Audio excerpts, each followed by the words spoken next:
리옹의 이레나이우스 사도적 신앙을 수호하고 이단에 맞선 위대한 교부 순교자. 기독교 순교사 그 12번째 시간입니다.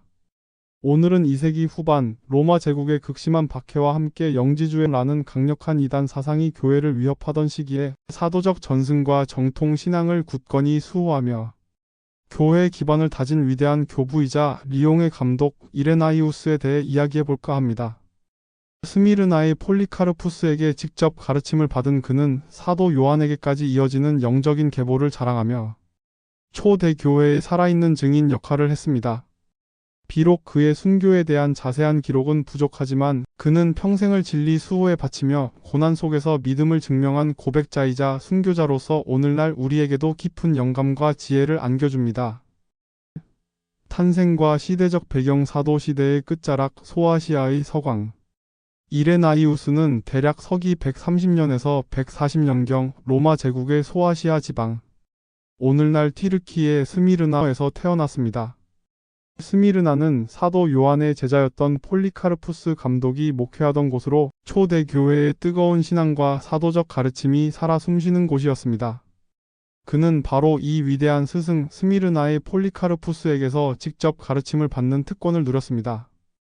폴리카르푸스는 사도 요한에게서 직접 말씀을 들었던 인물이므로 이레나이우스는 사도 요한에게서 직접 복음이 전해진 사도적 전승의 살아있는 증인이자 계승자였습니다.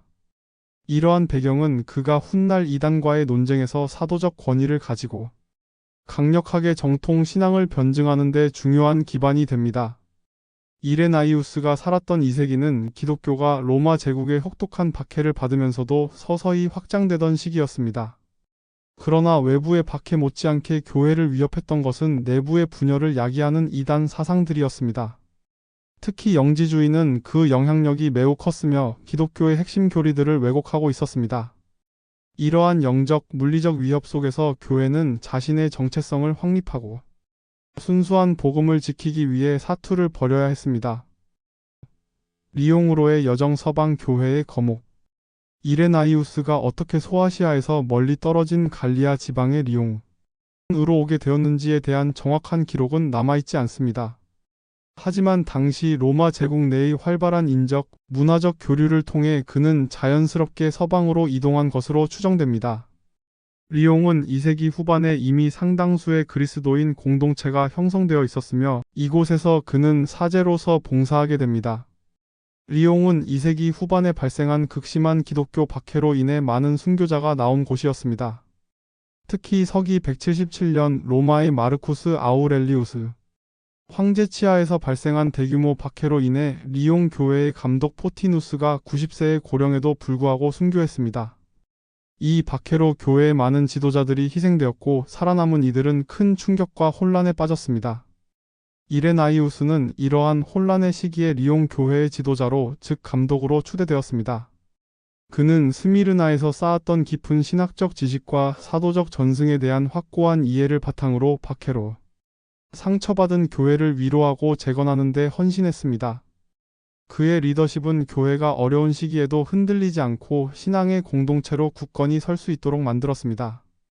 사도적 전승의 수호자 영지주의와의 대결 이레나이우스의 가장 큰 업적은 당시 교회를 심각하게 위협했던 영지주의 이단에 맞서 정통 기독교 신앙을 강력하게 변증하고 사도적 전승의 중요성을 확립한 것입니다.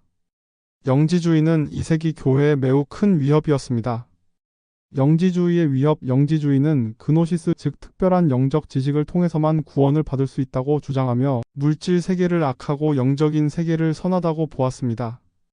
이들은 그리스도의 육체성을 부정하고 창조주 하나님과 구원자 하나님을 별개의 존재로 보았습니다. 또한 구약 성경의 하나님을 열등한 존재로 취급하고 특정 소수의 선택된 자들만이 구원의 지식을 얻을 수 있다고 주장했습니다. 이러한 가르침은 기독교의 핵심 교리인 그리스도의 성육신, 물질 세계의 선함, 보편적인 구원 그리고 구약과 신약의 연속성을 근본적으로 부정하는 것이었습니다.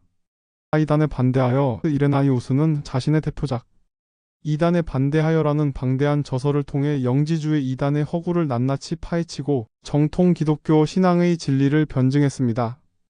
이 책은 총 5권으로 이루어져 있으며 당시 유행했던 다양한 영지주의 분파들의 주장을 상세히 기록하고 이를 하나하나 반박했습니다. 그는 영지주의의 가장 큰 오류가 사도적 전승을 부정하고 자신들만의 비밀스러운 지식을 주장하는 데 있다고 보았습니다. 이레나이우스는 사도들이 예수 그리스도로부터 직접 가르침을 받았고 이 가르침이 정통 교회 감독들의 계보를 통해 충실히 전수되어 왔음을 강조했습니다. 그는 로마 교회를 비롯한 주요 교회의 감독들의 이름과 계보를 하나하나 나열하며 이러한 사도적 계승을 통해 전수된 신앙이야말로 참된 것이라고 역설했습니다. 그는 교회와 성경, 사도적 전승의 세 축을 통해 정통 신앙의 기준을 제시했습니다. 만물 경륜 신학. 이레나이우스 신학의 핵심은 만물 경륜이라는 개념입니다. 그는 아담의 불순종으로 인해 온 인류가 죄와 죽음 아래 놓이게 되었지만 예수 그리스도께서 아담이 불순종했던 모든 것을 순종하시고 죽음으로써 죄의 굴레를 끊으셨다고 보았습니다. 그리스도는 두 번째 아담으로서 타락한 인간 역사를 재현하시고 인류를 구원하는 역사를 완성하셨다는 것입니다. 그는 성육신한 그리스도를 통해 하나님께서 인류를 구원하시고 온 세상을 회복시키시는 거대한 구원 계획을 설명했습니다. 이러한 만물 경륜 신학은 그리스도의 성육신과 십자가의 의미를 깊이 이해하고 물질 세계의 선함과 인간의 육체성까지도 구원의 범위 안에 포함시키는 강력한 논리가 되었습니다. 성경의 권위와 교회의 통일성 강조.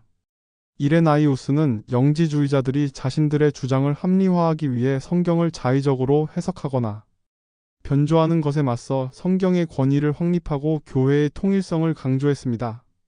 그는 구약과 신약 성경 모두 하나님의 영감으로 기록되었으며 이 둘은 분리할 수 없는 하나의 구원 역사를 담고 있음을 주장했습니다. 특히 그는 오늘날 우리가 알고 있는 네 복음서 마태, 마가, 누가, 요한복음의 권위를 최초로 명확히 주장하고 이를 정경으로 받아들여야 한다고 역설했습니다. 그는 또한 단일한 보편 교회의 중요성을 강조했습니다. 그리스도는 하나의 복음을 전하셨고 이 복음은 사도들에 의해 전 세계에 있는 단일한 교회를 통해 전수되었다고 보았습니다. 따라서 각 지역 교회들은 비록 서로 다른 관습을 가질 수 있지만 사도적 전승에 기초한 동일한 신앙 고백 안에서 통일되어야 한다고 했습니다. 이는 영지주의자들이 주장하는 분파적인 특수 지식에 맞서 교회의 공적인 신앙과 공동체적 유대를 강화하는 데 큰 역할을 했습니다. 이레나이우스는 당시 서구 라틴 교회를 대표하는 가장 중요한 신학자 중 한 명이었으며 그의 사상은 훗날 서방 교회의 발전과 교리 정립에 지대한 영향을 미쳤습니다. 리옹의 이레나이우스 순교자의 길을 걷다. 이레나이우스는 평생을 지성적인 논증과 목회적 돌봄으로 교회를 섬겼습니다. 비록 그의 순교에 대한 상세하고 확실한 기록은 남아있지 않지만 교회의 오랜 전승과 일부 고대 기록들은 그가 마르쿠스 아우렐리우스 황제의 박해 때 순교했다고 전하고 있습니다. 특히 리옹과 비엔느의 순교자들의 이야기가 그가 감독으로 있었던 시기와 일치하는 점을 미루어 볼 때 그 또한 이 박해의 희생자가 되었을 가능성이 높습니다. 당시 리옹에서는 서기 177년에 마르쿠스 아우렐리우스 황제의 명령으로 수많은 그리스도인들이 체포되고 고문당하며 처형되었습니다. 노예부터 고위층 인사, 그리고 연약한 여성 블란디나에 이르기까지 다양한 사람들이 순교의 피를 흘렸습니다. 이레나이우스는 이러한 상황 속에서 자신의 양떼를 버리고 도피하지 않았을 것입니다. 오히려 그는 감독으로서 자신의 신앙을 굳건히 지키고 죽음 앞에서 흔들리는 교우들을 격려하며 함께 고난의 길을 걸었을 것으로 추정됩니다. 전승에 따르면 이레나이우스는 리옹에서 대규모의 그리스도인들과 함께 체포되어 로마 총독 앞에 끌려갔다고 합니다. 총독은 그에게 황제 숭배를 강요하고 로마 신들에게 희생 제물을 바치도록 압박했지만 그는 이를 단호히 거부했습니다.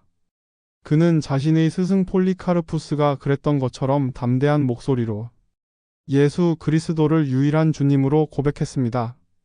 결국 그는 자신의 신앙을 포기하지 않았다는 이유로 참수형을 선고받았고 칼날 아래에서 순교의 면류관을 받았다고 전해집니다. 영원한 유산 사도적 신앙의 등대. 리옹의 이레나이우스는 단순한 신학자를 넘어 사도시대로부터 이어지는 정통 신앙을 수호하고 다음 세대에 온전히 전수한 위대한 다리 역할을 했습니다. 그의 저작 이단에 반대하여는 초대교회의 교리적 혼란 속에서 교회의 신앙을 굳건히 지키는 데 결정적인 역할을 했으며 오늘날 우리가 읽는 신약 성경의 정경 확립에도 지대한 영향을 미쳤습니다. 그는 교회의 일치와 사도적 전승을 강조함으로써 수많은 이단들이 난무하던 시대에 혼란에 빠진 그리스도인들에게 명확한 신앙의 방향을 제시했습니다. 그의 신학은 동방 교회뿐만 아니라 서방 교회의 발전에도 큰 영향을 미쳤으며 훗날 테르툴리아누스, 키프리아누스 등 많은 교부들에게 영감을 주었습니다. 그는 교리의 의사라는 별명처럼 기독교 교리를 깊이 탐구하고 명확하게 정의하여 교회의 기초를 튼튼히 한 인물이었습니다. 리옹의 이레나이우스는 2세기 교회의 가장 어두운 시기에 지성과 용기 그리고 신앙으로 진리를 수호했습니다. 그는 영지주의라는 교활한 이단에 맞서 싸우면서도 사도적 신앙의 순수성을 지켜냈습니다.